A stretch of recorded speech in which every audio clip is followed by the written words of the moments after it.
Okay, so imagine for a moment we're directing a breathtaking vertical cinematic short film. The screen is just completely pitch black. You're looking at this dark, empty, formless universe. And then bam! A brilliant, blinding light bursts right through that darkness. Today, in this explainer, we're going on a thrilling exploration of exactly that moment and everything that followed. We're looking at how artists across history have translated the ancient Genesis creation account into these vivid, awe-inspiring sensory experiences. From visual paintings to tactile sculptures and even crashing symphonies, we're going to see how the 7 days of creation have been brought to life. So, here's our roadmap for today. We're going to start with the ultimate artistic muse, the text itself. Then, we'll look at the blueprint of creation, painting the cosmos, sculpting the 7 days, scoring the Genesis, and finally, the masterpiece of rest. Let's dive right in.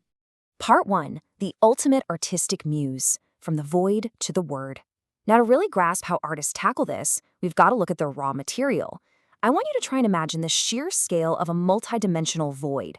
No form, no color, literally no sound. It's the ultimate blank canvas.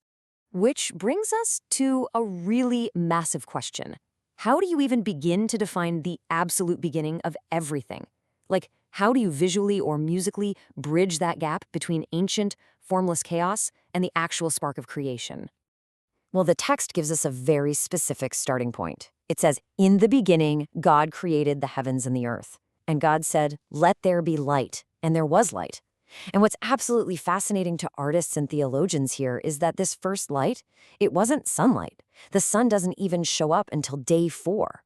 This was pure, raw illumination separating from the darkness. The literal word made light. Moving on to section 2, the blueprint of creation, structural poetry. You see, before anyone could paint or compose this story, they leaned heavily on its underlying structure. Genesis isn't just a basic timeline. It's honestly this brilliant piece of structural poetry. Just look at the perfect symmetry in this breakdown. It's a 3x3 grid. The first 3 days are all about building the habitats, right? Day 1 gives us light and dark. Day 2 is the sky and waters. Day 3 is the dry land. And then days 4 through 6 perfectly mirror them by populating those exact spaces. Day 4 fills the light and dark with the sun, moon, and countless stars. Day 5 fills the crystal clear waters and skies with fish and birds. And day 6 brings magnificent animals and humans to the land. It's an absolute architect's dream. All right, section 3, painting the cosmos, Burne-Jones's crystal globes. Let's look at the visual arts. Back in the 19th century, Edward Burne-Jones created a breathtaking masterpiece of this sequence, breaking it down into 6 distinct, almost cinematic compartments. What's super cool is that Burne-Jones totally bypasses your standard literal landscapes.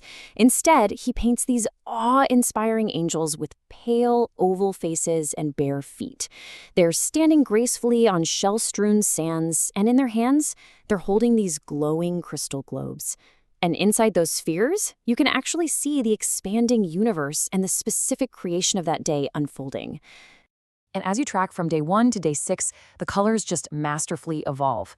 We start with these intense bluish sea colors, and it gradually warms up to earthy greens and rich golds, eventually culminating in a glow that looks almost like a distant rainbow. He even adds this brilliant little detail where the angel of the 6th day is looking back at the angel of the 5th day. It's this beautiful nod to humanity's dominion over nature. Section 4, sculpting the 7 days, tactile creation. So painting is one thing, but what if you have to physically build it? How do you sculpt the division of light and dark? Well, a modern book artist named Massey actually translated the Genesis account into a 3D tactile cubical experience. It's wild. Picture this. You walk up to a physical cube. The outside is entirely pitch black. But when you physically open the front door of it, this brilliant light bursts out from the inside. Just by doing that simple action, you're experiencing the day 1 separation of light and darkness with your own 2 hands. Then, for day 2, when majestic skies and clouds form above the waters, Massey uses actual tactile materials. Inside the cube, threads hang from the ceiling down to handmade paper that has this gorgeous blue to white gradient. You literally pull the thread, lifting the paper, and you interact with the separation of the waters. You can feel the texture of the ocean and clouds right there in the paper. And for day 3, when lush forests, flowers, and grass grow rapidly, it gets deeply sensory. Massey used threads naturally dyed from organic tea to stitch the vegetation, and viewers even get paper sticks to place into pre-drilled tubes to quote-unquote grow the trees. You aren't just looking at a plant, you're literally interacting with the organic materials of the earth. Okay, Section 5, Scoring the Genesis, the symphonic chaos. We've seen it painted and sculpted, but how does the creation of the universe sound?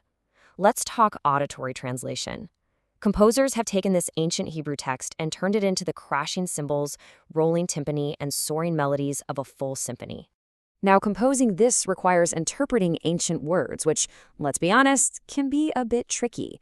Take day 2, the firmament. There's a massive theological debate over what this Hebrew word actually means. Is it a physical canopy of water, or is it the stretched-out visual expanse of our atmosphere? Because the text emphasizes dividing the waters, composers often translate that tension into a dramatic musical split. You'll hear these very high notes separated from very low notes, perfectly mimicking a vast expanse stretching open. And the later days have the coolest musical motifs. Like, how do you distinguish the sun shining brightly from the moon glowing on day 4? They're both just light, right? But composers realize the sun gives off heat. So heat becomes dynamic intensity, while the moon gets a much cooler, quieter orchestration. On day 5, the text pairs birds soaring across the heavens with great sea monsters in the waters. Musically, these two share a brilliant link. They both sing. So you get soaring high melodies for the birds and resonant deep tones for the whales. If you look at the symphonic score right here, check out the heavy use of the timpani, the bass drum, and crash cymbals. They're marked fortissimo, super loud, with aggressive accents. That kind of rhythmic intensity is exactly how you build the energetic heat of the sun, contrasting perfectly with the gentle notes of a calm sea.